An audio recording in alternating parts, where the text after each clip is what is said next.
দেখ ভাই, জীবনে অনেক বড় কিছু করতে হবে। তুই যদি এখন আমি কি করলাম, অমুক কি করলো, তমুক কি করলো, আশেপাশের মানুষ কেমন আছে, তুই যদি এইগুলা দেখো তাহলে তুই কখন তোকে দেখবি? তুই তো তোকে দেখতেই আসো না। তুই দেখো কাদেরকে, আমি কি করি, আমি কি পড়ি, আমি কোথায় যাই, আমার লাইফস্টাইলটা কেমন, আমার কেরিয়ারটা কেমন, তুই দেখো। তারপরে দিন শেষে তুই আফসোস করো, কাশ যদি ওই রকমের লাইফস্টাইলটা আমার হতো, যদি ওই রকমের কেরিয়ারটা আমার হতো, যদি আমি ওইভাবে চলাফেরা করতে পারতাম, কাশ আমার ভাগ্যে নেই। তুই এই রকমের আফসোস করো। দেখ ভাই, তোর ব্রেনটের ভিতরে আজকের পর থেকে এটা ঢুকোতে হবে। দ্বিতীয় ব্যক্তিকে, আশেপাশের মানুষ কি করে, কোথায় যায়, কেরিয়ার কেমন, লাইফস্টাইল কেমন, কোন পোশাক পরে, ওগুলো তোর দেখা বন্ধ করতে হবে। তোর উপরেই ফোকাস করতে হবে। তোকে নিয়েই ব্যস্ত থাকতে হবে, তোকে নিয়েই বিজি থাকতে হবে। দেখ, তোর টার্গেট, তোর স্বপ্ন তোকেই পূরণ করতে হবে। দেখ, প্রথমে তোকে এমনভাবে তোর মাইন্ডসেটটাকে তৈরি করতে হবে যে তোকে অনেক বড় হতে হবে, অনেক বড় কিছু করতে হবে। যদি তুই অনেক বড় হতে চাও, অনেক বড় কিছু করতে চাও, তাহলে তো তোর সম্পূর্ণ ফোকাস তোর উপরেই দিতে হবে। তোকেই তো স্ট্রং বানাতে হবে।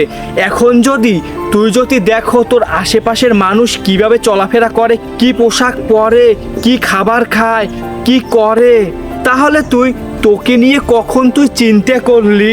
দিন শেষে তুই তো আফসোস করো যে আমার ভাগ্যে ছিল না।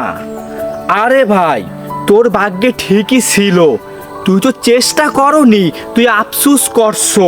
আমি কি করি, আমি কি পড়ি, আমি কি খাই, আমার লাইফস্টাইল কেমন, তুই এটা দেখেই সময়টাকে কাটিয়ে দিয়েছো। তোর সময়ের তো কোনো মূল্য নেই, আমার সময়ের মূল্য আছে। তাই তো আমি দেখি না আমার আশেপাশের মানুষ কি করে, কি পড়ে, কি খায়, কোথায় যায়, তাদের লাইফস্টাইল কেমন। আমি আমার সময়কে মূল্য দিই। আমি কিছু করতে আসি, আমার যেটা ভালো লাগে আমি সেটাই পড়ি, আমার যেখানে যেতে ভালো লাগে আমি সেখানেই যাই, আমার মন যেটা চায় আমি সেটাই করি। মানুষ কি বলবে, মানুষ কি ভাববে, মানুষ কেমন আছে, ওগুলো আমি দেখি না। যদি এইভাবে তৈরি করতে পারো তোকে, তাহলেই তুই তোর স্বপ্নটাকে পূরণ করতে পারবি। দেখ, সময়ের মূল্য দিতে শেখ। তুই যদি সময়ের মূল্য দিতে পারো তাহলে তুই লাইফে অনেক বড় হতে পারবি। আর যদি তুই অল্পতে সন্তুষ্ট থেকে তারপরে তুই আফসোস করো, তাহলে তো তুই জীবনে কিছু করতেই পারবি না, তুই তো আফসোসই করে যাবি। তাই সব কথার এক কথা, কে কি করলো, কে কি পড়লো, কে কি ভাবলো, কে কি খেলো, কে কোথায় গেল, কার কেরিয়ার কেমন, কার লাইফস্টাইল কেমন, এটা নিয়ে তোর চিন্তা করতে হবে না, এটা নিয়ে তোর ভাবতে হবে না। তুই তোকে নিয়ে ভাব, তুই তোকে নিয়ে চিন্তা কর, তুই অনেক দূর পৌঁছে যাবি, তুই অনেক বড় হবি ইনশাল্লাহ।